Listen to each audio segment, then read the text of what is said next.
പഴക്കൊതിയനായ നീലു. ഒരു പാവം കുട്ടിയാണ് നീലു.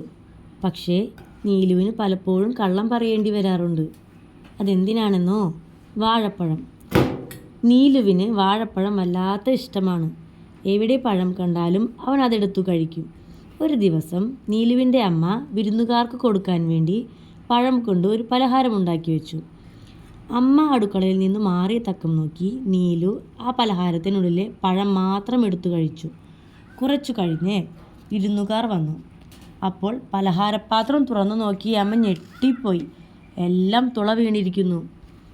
അതിലെ പഴമെല്ലാം എടുത്തത് നീലുവാണെന്ന കാര്യം അമ്മയ്ക്ക് മനസ്സിലായി. എന്നിട്ടും അറിഞ്ഞ ഭാവം വയ്ക്കാതെ അമ്മ ചോദിച്ചു, നീലു, ഈ പലഹാരത്തിന് എന്താ പറ്റിയത്? അത് അമ്മേ, ഉറുമ്പ് വന്ന് പഴമെല്ലാം എടുത്തു കൊണ്ടുപോയി, അവൻ പറഞ്ഞു. നീലു, പഴമെടുത്തത് നീ തന്നെയല്ലേ, പിന്നെ എന്തിനാണ് കള്ളം പറയുന്നത്? അമ്മ പലതവണ ചോദിച്ചിട്ടും നീലു സത്യം പറഞ്ഞില്ല. നീലുവിൻ്റെ പഴക്കൊതി അവനെ ഒരു കള്ളനാക്കി മാറ്റി. അതോർത്ത് അമ്മയ്ക്ക് വിഷമമായി. പിറ്റേന്ന് കടയിൽ നിന്നു സാധനങ്ങൾ വാങ്ങി വരാൻ നീലു പുറപ്പെട്ടു. ചന്തയിലെത്തിയപ്പോൾ നീലുവിന് കൊതി സഹിച്ചില്ല. എല്ലാ കടയിലും നല്ല മധുരമുള്ള പഴുത്ത വാഴപ്പഴമുണ്ട്. അവൻ ഒരു കടയിൽ കയറി കുറേ പഴം മോഷ്ടിച്ച് സഞ്ചിയിലാക്കി. പക്ഷേ നീലു പഴം സഞ്ചിയിലാക്കുന്നതും നോക്കി പുറകിൽ തന്നെ കടക്കാരൻ നിൽപ്പുണ്ടായിരുന്നു.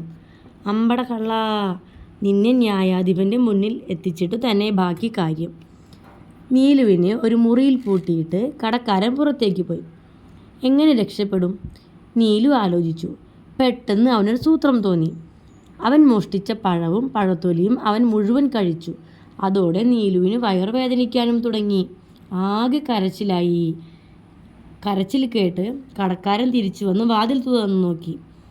ഒഴിഞ്ഞ സഞ്ചി കണ്ടപ്പോൾ കടക്കാരന് കാര്യം പിടികിട്ടി. കുട്ടി, നിനക്കുള്ള ശിക്ഷ നീ തന്നെ നടപ്പിലാക്കി. അതുകൊണ്ട് ഞാനിനി ഒന്നും ചെയ്യുന്നില്ല. നിന്റെ പഴക്കൊതി ഇനിയും നീ നിയന്ത്രിച്ചില്ലെങ്കിൽ ഇതുപോലെ ഒരുപാട് കുഴപ്പങ്ങളുണ്ടാകും. ഇത്രയും പറഞ്ഞ് കടക്കാരൻ നീലുവിനെ വൈദ്യൻ്റെ അടുത്തെത്തിച്ചു. അതോടെ നീലുവിൻ്റെ പഴക്കൊതി മാറി. മോഷണം നിർത്തി മിടുക്കനായി നല്ല കുട്ടിയായി.